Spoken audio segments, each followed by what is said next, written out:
Bien, hace muy poco, por lo menos los que tenemos la suerte de tener Netflix, tuvimos la oportunidad de ver esta película Los dos papas. Exacto. Y parece que tú también la viste y quisiste escribir, ¿no?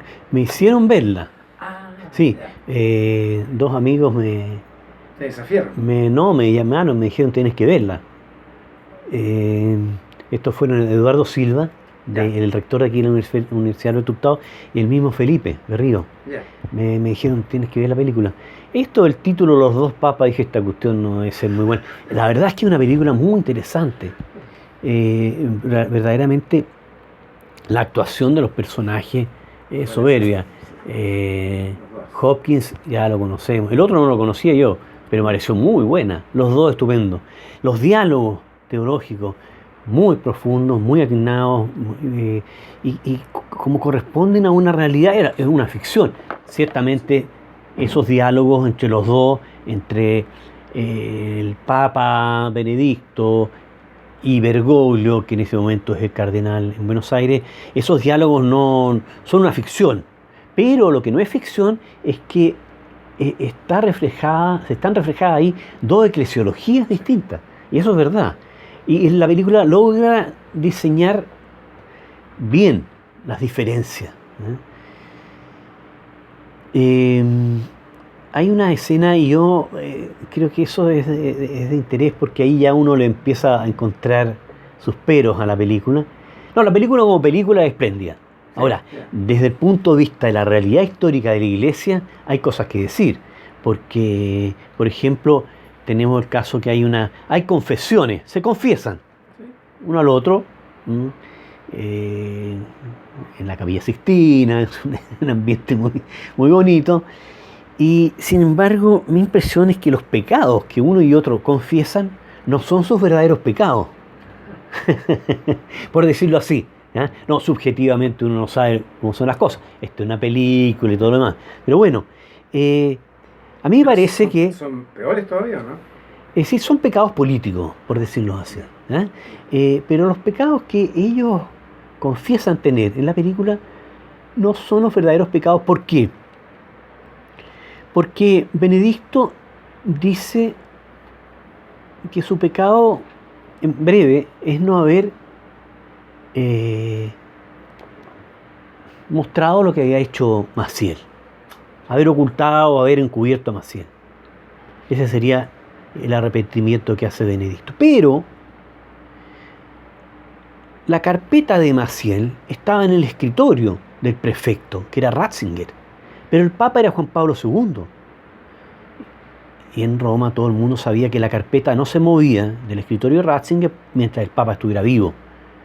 El Papa murió y lo primero que hizo el nuevo Papa, Ratzinger, Benedicto, fue sancionar a Maciel. Entonces es un pecado que hasta por ahí nomás. Y lo de Bergoglio también, él confiesa, en realidad es un desahogo de un tormento de conciencia que tiene. Y no, la película lo refleja bien y tiene que ver con que él, siendo provincial de los jesuitas, no se la habría, entre comillas, juzgado Claro, sí. por los dos jesuitas que en la dictadura argentina fueron tomados prisioneros, fueron torturados tremendamente, fueron soltados al final y queda la impresión de que Bergoglio jugó mucho al diálogo con la gente de la Junta Militar Argentina y que no supo defender bien a su gente.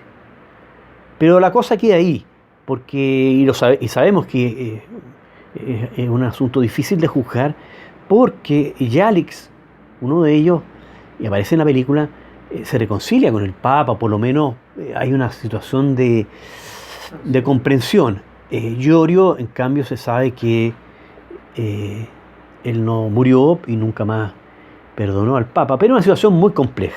Bueno, en todo caso, ese tampoco sería, a mi juicio, el verdadero pecado. Ya. ¿Verdad? Entonces vamos a los verdaderos pecados. Yo diría pecados políticos. Y es lo siguiente, ambos, ambos papas han sido papas del Concilio Vaticano II. Uno participó en el concilio activamente, Ratzinger, como teólogo. Bergoglio no, pero es del tiempo de la recepción del concilio en América Latina. ¿Y qué es lo que tenemos en ambos casos? Tenemos el caso de un concilio que impulsa a la Iglesia, de un modo extraordinario, a acoger los grandes progresos de la modernidad, a acoger el diálogo ecuménico y impulsa, aunque tal vez en esto no con la suficiente fuerza, a una iglesia que tiene que cambiar su estructura para poder, por decirlo así, acoger la diversidad de catolicismos posibles en el mundo, ¿eh? Y que no puede seguir siendo el catolicismo meramente occidental, europeo, romano. Bueno, y en eso los dos papas no hacen progreso, ¿no? Es decir, lo que estaba pendiente, lo dice Karl Rahner, teólogo también del concilio, en el Vaticano II, es el surgimiento de una iglesia mundial, de una iglesia policéntrica, va a decir otro teólogo, Metz, que murió hace poco. Es decir, una iglesia que, como en la antigüedad, tuviera distintos patriarcados. Antiguamente estaba el patriarcado de Jerusalén, Roma, Alejandría, Antioquía, Constantinopla, y ahora podría haber distintas regiones: América Latina, Asia, África, etc. Europa. Pero hasta aquí eso no se ha podido desarrollar. ¿Por qué? Porque la Iglesia no ha logrado dejar de ser tremendamente centralista, muy europea, y los dos papas en esto comparten el mismo modo de proceder, la misma mentalidad y el mismo modo de proceder. Tiene el caso de Ratzinger. Él, como hombre de confianza de Juan Pablo II, lo que hizo fue acoger el concilio de un modo muy tímido, relativizó su importancia y en algunos casos frenó su desarrollo. En América Latina tenemos el caso de un pontificado que castigó a los teólogos, claramente, o los persiguió. Ese es un asunto. Lo otro es que estableció un modo de gobierno en el cual tú, si quieres acceder a algún cargo, tienes que ajustarte a una doctrina interpretada de un modo muy estrecho. En consecuencia, si tú quieres hacer carrera en la iglesia, y hay algunos que quieren hacer carrera, es que tú no te puedes mover de esa interpretación de la doctrina en general. Si tú te mueves, pasas a una carpetita. Aquí tengo unos cardes. Hay otros cardes allá en Roma, donde están todos los cuestionados. Bueno, el asunto es que el tiempo de Ratzinger fue un tiempo de repliegue respecto al concilio. Mantuvo la estructura de las monarquías absolutas europeas. Entonces no se pudo desarrollar bien un catolicismo latinoamericano, africano, etc. Y con Bergoglio, ¿qué tenemos? Tenemos un papa extraordinario, decimos los latinoamericanos, porque él, como intérprete del concilio, ha sido el mejor representante de la opción por los pobres. El representante más importante, porque nadie ha sido papa para proclamarla con la fuerza que él lo ha hecho. Cuando él dice: cuánto quisiera yo una iglesia pobre y para los pobres o de los pobres. Es decir, cuando el Papa dijo eso, en toda América Latina se produjo un aplauso de los sectores que entendían lo que eso quería decir, las grandes comunidades de base y los teólogos de la liberación, justamente, porque el Papa da con la comprensión más profunda que América Latina tiene del concilio. Cuando en Medellín los obispos latinoamericanos miran lo que está pasando, como lo hicieron los obispos en el Vaticano II, miran la historia del continente, lo que está ocurriendo, ellos dicen: esta pobreza es consecuencia de injusticia. Bueno, en Medellín, Puebla, etcétera, se va a formular la opción por preferenciar los pobres pobres, que tiene que ver con esto mismo, con haber visto los obispos esta realidad. Pero, ¿qué ha pasado con Bergoglio? él tiene un modo de entender el gobierno de la Iglesia que es clericalista. En esto no ha variado y en esto comparte el modo de ser del Papa Ratzinger, ¿no? Francisco, nosotros lo vimos aquí en Chile y tenemos que hablar las cosas como son. Hasta el día de hoy yo creo que Francisco le debe una explicación a los laicos de Osorno. ¿Qué costaba decirle una palabrita de pedir perdón? Osorno fue ofendida. Por su modo, tal vez un poco llano, fácil pero ahí hay un modo de ser detrás del cual hay un modo de entender el poder en la iglesia. Fíjate tú que a los mismos obispos en la catedral les critica el clericalismo. Lo hace en general, pero se lo dice a ellos.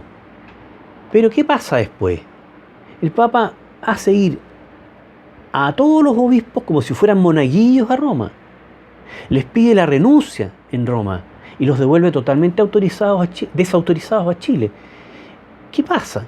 El Papa tiene este modo de entender en la estructuración del poder en la Iglesia que es premoderno. Entonces, esto, en definitiva, va a ser también imposible que surja verdaderamente una iglesia latinoamericana, que culturalmente nosotros mismos nos demos nuestras autoridades para nosotros mismos formular una inculturación del Evangelio de acuerdo a nuestra realidad. Eso está pendiente. Nosotros siempre estamos esperando qué dice Roma acerca de nuestra propia iglesia. Fíjate el caso de Santo Domingo, aparecía en las conferencias. La conferencia de Santo Domingo fue intervenida por Roma, por los personajes de la curia romana. ¿Qué pasó en Aparecida? Los documentos van a Roma, aprobados aquí por nuestros obispos, van a Roma y vuelven cambiados por Roma. Es una vergüenza. Bueno, ese tipo de cosas son pruebas de que ahí hay algo que no puede seguir. Entonces, el Papa Bergoglio, el Papa Francisco, que a todos nos tiene tan contentos porque ha impulsado tantos cambios, y además cambios en la línea de la opción por los pobres, si no cambia, y ya tal vez no lo hizo, este modo de entender la iglesia de una iglesia monocultural a una iglesia pluricultural, si no hace este cambio, los cambios, lo que él ha impulsado, a lo mejor va a quedar en nada. Ya, nos vamos a quedar sin mascar ni pedazo. Ese es el verdadero pecado, según tu opinión, entonces. Ese es el verdadero pecado, y por decirlo así, es el mismo pecado de Ratzinger y de Bergoglio. ¿Y qué te pareció la música? No me di cuenta, estaba pendiente de los diálogos. La voy a ver de nuevo. Sí, ya. Sí. Muy oportuna en lugares, en momentos oportunos. Si no, ni me di cuenta. Sí. O sea, es recomendable. Sí, de todas maneras. De todas maneras, sobre todo si es que uno goza con la película, porque tiene muchos logros, pero al mismo tiempo sí le da para pensar un poquito más y para comparar. Es que una lectura crítica de la película ayuda mucho a mantener activa la iglesia, pensando.